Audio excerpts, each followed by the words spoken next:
name is Brandon Youngs, and my final presentation for AMGT 360 pertains to NASCAR racing.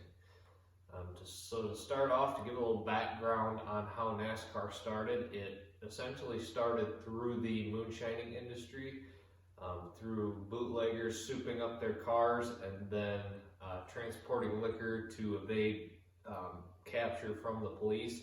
And then they started racing each other and competing for who could get their liquor to the destination the quickest. So that's kind of how NASCAR got its start. And then also through a gentleman named Bill France Sr., who started an organized racing organization for these bootleggers to bring their cars out and race on a track.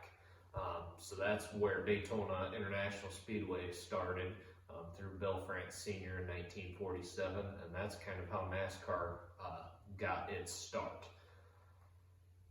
After its inception, in the 1950s, 60s, 70s, and 80s, it really started gaining popularity through broadcasting on the radio, but it really got its energy started, and it really got the excitement and the popularity rolling through its broadcast on television through CBS, telecasting the first race on the 1979 Daytona 500.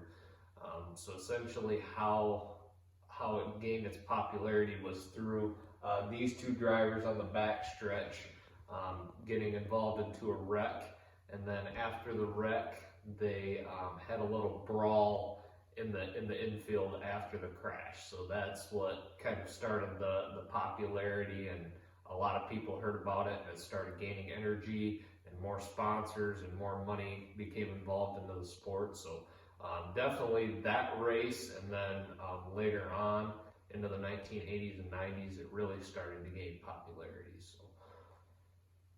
So to go into some of the iconic drivers that are part of the sport, Richard Petty, Jimmy Johnson, and Dale Earnhardt Sr., they all have won 7 NASCAR championships at the top level. Richard Petty is one of the best drivers to ever climb into a NASCAR.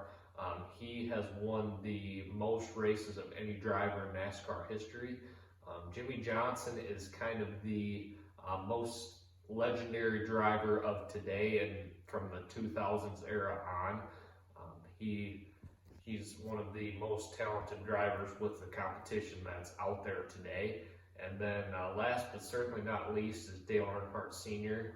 He drove this number 3 Chevy that is on this picture here. He is definitely one of my all-time favorite drivers, and he was called the Intimidator because he was the most feared driver that ever climbed into a NASCAR. So very, very popular driver with the fans, and he was very hardworking and talented.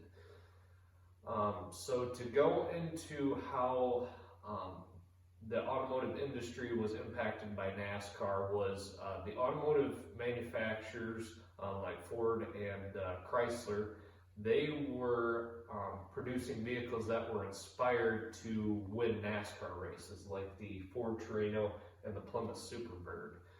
So these vehicles gained popularity through winning races, and then customers would go on after they heard about who won the race, and then they would be inspired to go purchase those vehicles at the dealership after they heard the news of which vehicle won the race. So kind of an interesting way of how NASCAR influenced how customers bought their vehicles. And then some of the innovations that have come through racing that have been developed into the production of road vehicles starts off with like brake technology, more pistons in the calipers, bigger rotors, rotor technology with drilled and slotted rotors. Another Technology would be like seat belts and safety restraints, as well as the type of seats, just to give a driver safety if he is ever involved in an accident with his car. Those have been translated into production vehicles as well.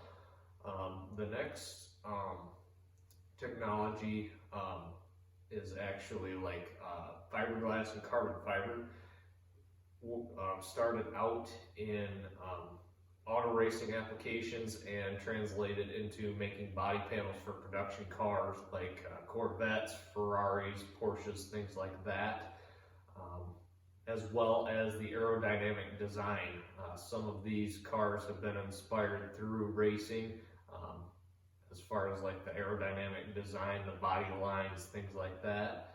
And then the last technology that has inspired some of the parts and the innovations in the automotive industry pertains to tire technology for improved braking and vehicle cornering and handling at higher speeds. That technology that has been developed through racing applications has been translated over into production cars, the tires that they put on production cars. So, and then to wrap things up, NASCAR has definitely changed the automotive culture through gaining energy by producing cars that pique the interest of the customer. They would go out and buy the cars after they heard which one won the race. They wanted whatever car won the race, and they would go right to the dealership, some of these customers, and buy those vehicles right on Monday after the race. And then also NASCAR and auto racing in general has helped the automotive industry and the culture make production cars more into race cars that are driven on the road. So NASCAR and auto racing in general has definitely had a profound impact on gaining energy and interest in the automotive industry as a whole. So, and that is all I have. I appreciate your time, and thank you for watching. I hope you enjoyed this presentation.